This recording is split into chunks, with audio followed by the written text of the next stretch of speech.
అమ్మ హనుమయ్యని సీతమ్మ అనుమానించారా?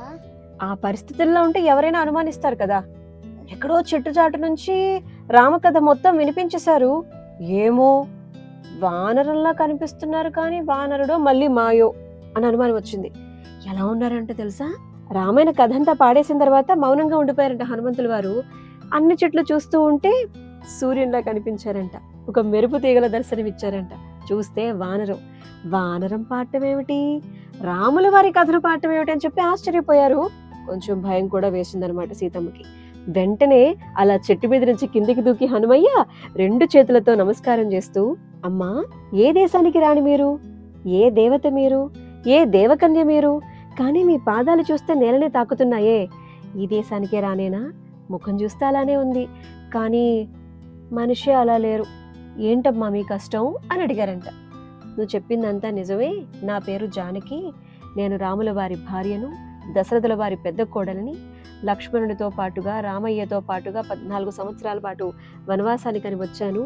ఇదిగో ఈ రావణాసురుడు నన్ను ఇలా తీసుకొచ్చాడు, మాయావి అని చెప్పి మొత్తం సీతమ్మ తల్లి చెప్పారంట. బాధపడ్డారంట. అయితే అమ్మా మీరేమి బాధపడకండి, రాముల వారు క్షేమంగా ఉన్నారు, వారి కుశలమే, మీ క్షేమ సమాచారం తెలుసుకోమని నన్ను పంపించారు కాబట్టే నేను వచ్చానమ్మా అని అంటే, నాకెందుకో మిమ్మల్ని చూస్తే నమ్మబుద్ధి కావటం లేదు, రావణాసురుడే ఆ రోజు మాయావిగా వచ్చాడు, మళ్ళీ ఇలా మాయావిగా వచ్చాడు అనిపిస్తోంది, కానీ నువ్వు అలా రాముల వారి గురించి చెప్తూ ఉంటే మనసుకి ఆనందం కలుగుతుందో పక్క అని సీతమ్మ తల్లి అన్నారంట.